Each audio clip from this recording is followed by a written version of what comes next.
SAVANNAH Brockhill and Frankie Smith. In the Bradford Crown Court. The 15th of December 2021. Sentencing remarks of Mrs. Justice Lambert DBE. Star Hobson was born on the 21st of May 2019. She was 16 months when she was murdered. Her short life was marked by neglect, cruelty and injury. She was murdered by you, SAVANNAH Brockhill. Frankie Smith, it was your role as her mother to protect Star from harm. You have been convicted by this jury of failing to protect her and thereby allowing her death. I now sentence you both for these offences. Frankie Smith, you were 17 when you became pregnant with Star and you were 19 when these terrible events took place. I have heard evidence from your family that you were immature for your age and from Mr. Eric Wright, a clinical psychologist, that you have a low IQ of only 70 and were unusually compliant, seeking the approval of those in authority. You were a neglectful parent even before you began your relationship with SAVANNAH Brockhill. Whilst you were still with Star's father, you took full advantage of those around you to babysit so that you could go out and enjoy yourself. I accept though that when you met SAVANNAH Brockhill, she proved to be an even greater distraction and that you, as a rather immature and impressionable girl, became obsessed by her. SAVANNAH Brockhill, you are now 28. I have no doubt that you were the leading force in the relationship. You have a violent temper. You were possessive of Frankie Smith, wanting to know where she was and who she was with. On occasions your jealous anger caused you to be physically violent towards Frankie Smith. However, whilst accepting that you, SAVANNAH Brockhill, were the leading force in the relationship, I do not accept that Frankie Smith was, as she sought to persuade the jury in her evidence, so dominated by SAVANNAH Brockhill or so fearful of her that she was unable to leave her or to seek help. Frankie Smith. You chose to be, and to remain, in that relationship for your own purposes and gratification. You knew that there were those around you to whom you could turn for help. This is exactly what you did in the spring of 2020 when you contacted your grandparents, Annetta and David, and asked for their help, which was willingly given by them. I do not accept that SAVANNAH Brockhill prevented you from seeing family members or friends. Again, you chose to limit contact with them, fearful that the growing swell of family concern over Star's health and well-being might risk her being removed from your care. Nor do I accept that your low IQ or unusual compliance affected your function or excused your behavior and conduct. I had the opportunity of seeing you give evidence over a number of days. During the course of that questioning you held your own under what must have been enormous pressure. Just as you held your own in the taped conversation of 21st July 2020 which the jury heard and in which you were as threatening and as abusive towards SAVANNAH Brockhill as she was to you. The injury which led to Star's death was inflicted by you, SAVANNAH Brockhill, during the afternoon of the 22nd of September 2020. You kicked or punched Star, causing a laceration measuring 2 cm by 2 cm to her inferior vena cava, the main blood vessel taking blood back to the heart. The effect of the injury was that Star bled to death. At the post-mortem examination, more than 50% of Star's circulating blood volume was found to have escaped into her abdomen. The fatal punch or kick caused damage to other internal organs, including the liver, the pancreas, and kidneys. The expert evidence, which I accept, was that the level of force required to inflict these injuries of the type must have been massive and similar the forces associated with a road traffic accident. Only you both know what triggered that fatal assault. The violent attack which led to Star's death was not, however, an isolated event. Following her death, numerous other injuries were identified on Star's body. Those injuries included 2 brain injuries, numerous rib fractures, a longitudinal fracture and then refracture of Star's tibia and a fracture to the back of Star's skull. The physical injuries that Star suffered during her life are only part, if a significant part, of the tragic story of her life. She was also treated with at best callous indifference by you both and on many occasions with frank cruelty. I have in mind in particular the footage which this jury saw of Star on the 27th of June 2020, when clearly desperately in need of sleep Star was filmed sitting on a flimsy chair. As she fell asleep, she swayed on the chair before finally toppling off, dangerously hitting her head on the floor. You both filmed the incident but from different angles. You both found this funny.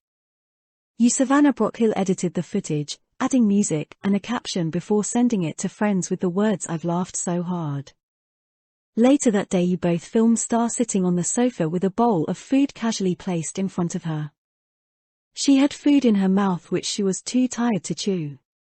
You filmed her over a period of a few minutes as she drooled and drooped and then fell face forward into her bowl of food. The question which those who have watched the evidence in this trial unfold will be asking is why anyone would, or could, behave in such a way towards a young and vulnerable child who should be cherished and protected rather than abused and neglected. The answer to that question is clear to me. Star was caught in the crossfire of your relationship. The detail of that relationship is graphically illustrated in the many hundreds of social media messages that you sent to each other and to those who know you. Those messages concern petty squabbles and jealous fights. Often fueled by alcohol, those fights quickly escalated into an exchange of violent threats and ultimatums which were obviously meaningless to you both and quickly forgotten by you. Star was, however, the victim of these pointless and self-absorbed rows. You SAVANNAH Brockhill took your anger out on Star by punching and slapping her. Frankie, you were cruel towards Star, punishing her pointlessly for perceived bad behavior. One aspect of this tragedy which will not have been lost on anyone is that there were, very close by, many people who loved Star and who were anxious to help. Holly Jones was concerned for Star's welfare. She was responsible for the first referral to social services. She was used as a frequent source of free babysitting whilst you Frankie Smith went off drinking with your mother, Yvonne. Holly Jones tried to protect Star by taking her to her own home when babysitting because she thought it would be safer for Star.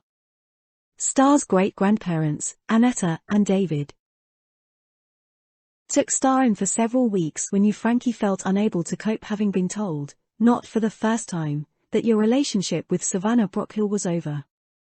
Whilst you, Frankie Smith, took advantage of Star's absence by going out to pubs with your mother, Star was beautifully looked after by Annetta and David and by your half-brother Ben. The photographs and clips of video of Star during these precious 10 weeks with Annetta and David shows a different Star to those which have been the focus of this jury's attention. She is laughing, smiling and playful. She is obviously happy and healthy. I have heard moving evidence this afternoon from Mr. Bernard Hobson, speaking on his own behalf and on behalf of his family. It is clear that the Hobson family also would have stepped in to lend support or a practical and emotional nature had it been sought. It can therefore come as no surprise that those who loved Star are as bewildered as they are angry and sad at all that has been lost. I now sentence you for the parts which you each played in Star's short life. SAVANNAH Brockhill. For you, SAVANNAH Brockhill, there is only one sentence which I can pass. That sentence is one of life imprisonment. But I must now set the minimum term which you must serve before you are eligible for release by the parole board. Minimum term means just that. You will not be released from prison until the parole board considers that it is safe to do so. You may never be released. If you are released, you will remain on license for your whole life and may be recalled to prison if you breach any of the conditions of your license. In determining the minimum term that you must serve, I must first decide the appropriate starting point by reference to Schedule 21 to the Sentencing Act 2020. I have considered carefully whether the starting point should be one of 15 years or one of 30 years before I take account of aggravating and mitigating factors. I have decided that the starting point should be one of 15 years. I do not find that your fatal attack upon Star was the culmination of a course of deliberately sadistic conduct by you or by Frankie Smith. Rather, as I have said, you SAVANNAH Brockhill would lash out at Star when in a jealous rage. Frankie Smith was a neglectful and callous parent who thought only of her own interests. However, 15 years is the starting point and by no means the end point. In considering the aggravating factors in this case, I remind myself that I can only take into account those facts of which I am sure to the criminal standard. I am sure that you injured Star over the course of her overnight stay in your sole care on 21 July 2020.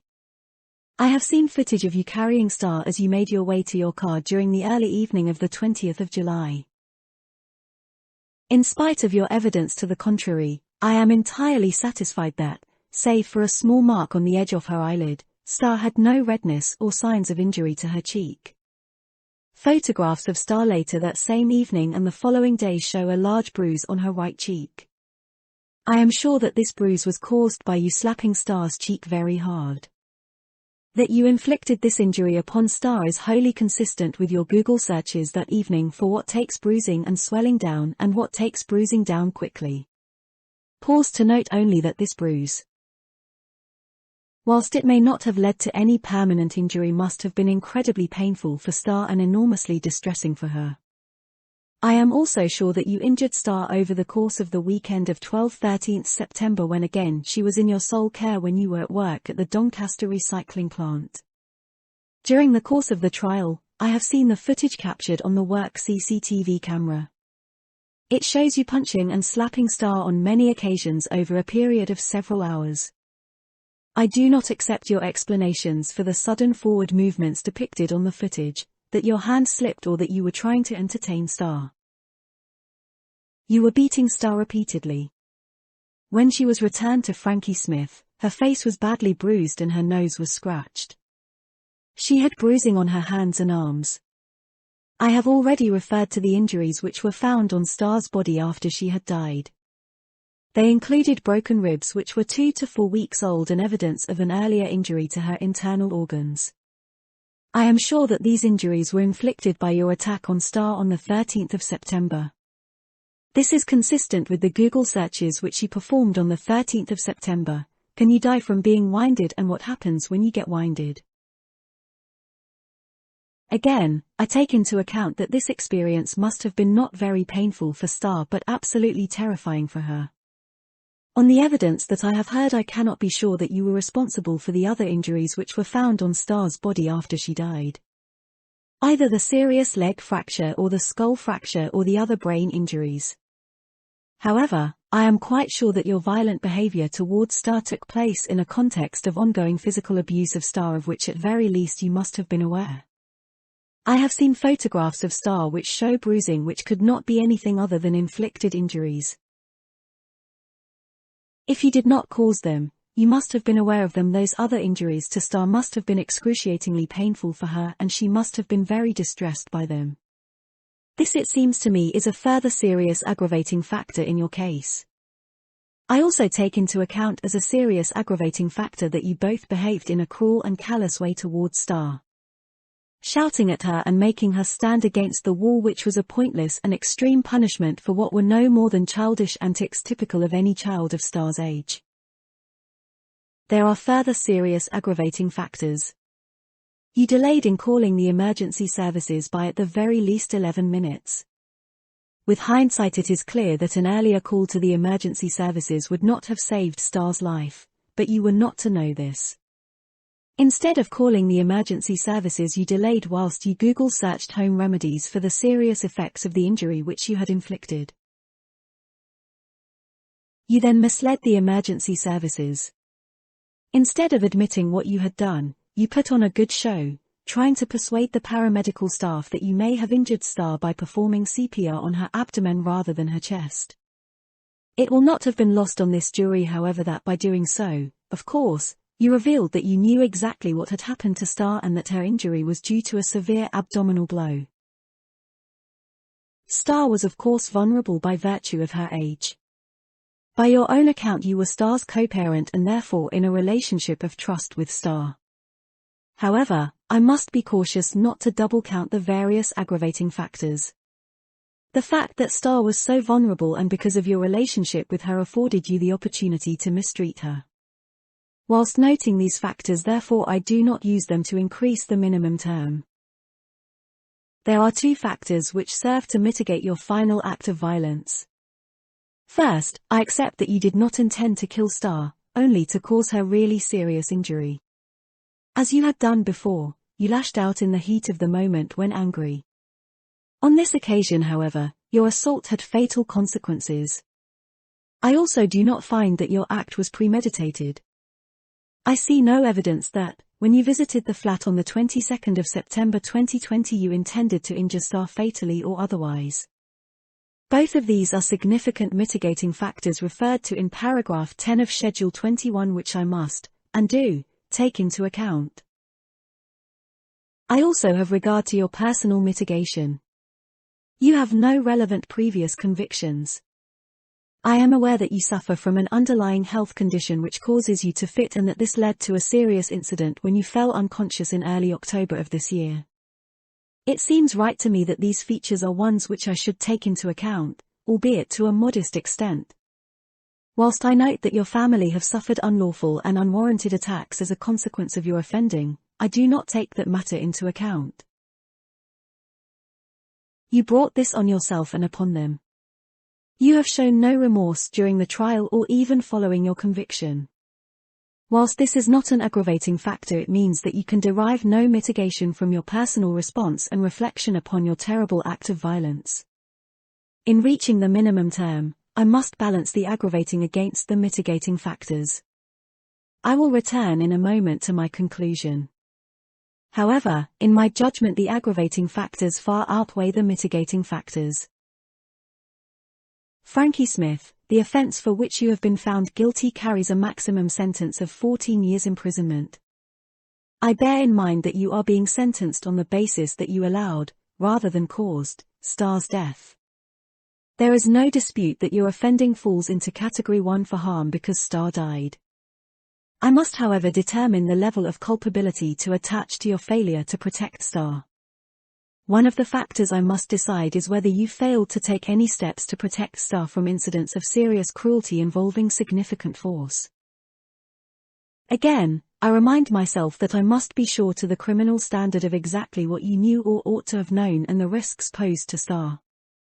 I am sure that you knew that the bruising to Star's cheek, which was present when she was brought home on the 21st of July, had been caused by SAVANNAH Brockhill.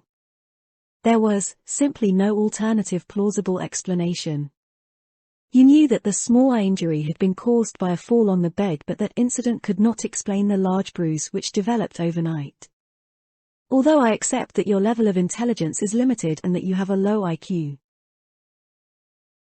I do not accept that even someone with such a level of function could have failed to appreciate that Star had been slapped, and slapped hard, by SAVANNAH Brockhill. I am also sure that you could not have failed to realize that the condition that Star was brought home in after her weekend with SAVANNAH Brockhill on the 13th of September was due to Star having been abused by SAVANNAH Brockhill. As you remarked to her in a text message on the 14th of September, the marks on this baby is ridiculous. By your own account, you were so suspicious that SAVANNAH was abusing Star to the extent that you Googled how to get an injunction, in part because of your suspicions over Star. But I do not accept that you were only suspicious. You must have known that the only explanation for those bruises was that your daughter had been seriously beaten by your partner. I have seen numerous photographs showing very severe bruising to Star. Those bruises are to her face, her back, her legs and arms. If you did not cause them, and I accept that there is no evidence that you did, then you must have seen them and understood that they were non-accidental injuries. The bruises were too numerous, too extensive to permit any other explanation. Others were raising concerns about the level of bruising that they had seen on Star also.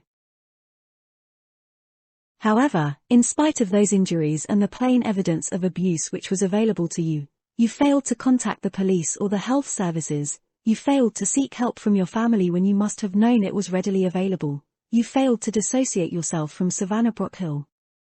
Instead, you continued your relationship with her for your own ends.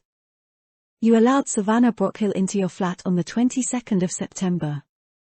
You gave her unsupervised access to Star on the 22nd of September with fatal consequences. I take into account that there are some features which might justify a lesser culpability by reference to the sentencing guidelines. In particular, your lack of maturity and that you were the victim of physical violence. I take those factors into account as ones of real mitigation, but it seems to me that taking everything into account, your offending falls fairly and squarely within culpability A, which carries a starting point of 9 years custody. There are aggravating factors, not least your own acts of cruelty and neglect towards Star, only some of which I have already referred to. Also, by your own admission you lied to police about the circumstances in which you found Star after the incident, going along with the suggestion that you should make up a story that you were both absent from the living room when the incident occurred. In so doing, once again you protected Savannah Brockhill at the expense of finding out what had happened to your daughter. As I have said, your immaturity is a relevant mitigating factor. This was one of the reasons why I am sure that, so persistently, you placed your own interests above those of your daughter, Star. I also accept that on some occasions, Savannah was physically violent towards you. I do not accept that those acts of violence were frequent. I have heard evidence of 3 such occasions, in your mother's home, at the Sun pub and on another occasion at your flat. I accept, however, that it would have made it more difficult for you to have approached the emergency services or family and friends and report what you knew Savannah Brockhill was doing to Star. I take into account that you have no previous convictions. Most important, however, I take into account that you have lost your daughter, Star. You played a role in her death by allowing that death. This is something which you will have to live with for the rest of your life. I do not underestimate the weight of that burden which you must carry. Savannah Brockhill, for the offense of murder of Star Hobson, the sentence is one of life imprisonment. Taking account of all of the factors which I have set out above, the minimum term of imprisonment which you will serve before the parole board consider you for release is a term of 25 years, less the 443 days which you have spent on remand in custody following your arrest. If that calculation is found to be wrong, then it can be corrected administratively. I remind you that the minimum term is just that. You may in fact serve longer. Frankie Smith, for the offense of allowing the death of Star Hobson, the least possible sentence which I can impose is one of 8 years imprisonment. You will serve up to 2/3 of that term before you will be released on license. The time that you also have spent on remand will count towards the time you must serve automatically. I do not find you to be a dangerous offender justifying the imposition of an extended sentence. Thanks for watching. Please like, comment and subscribe.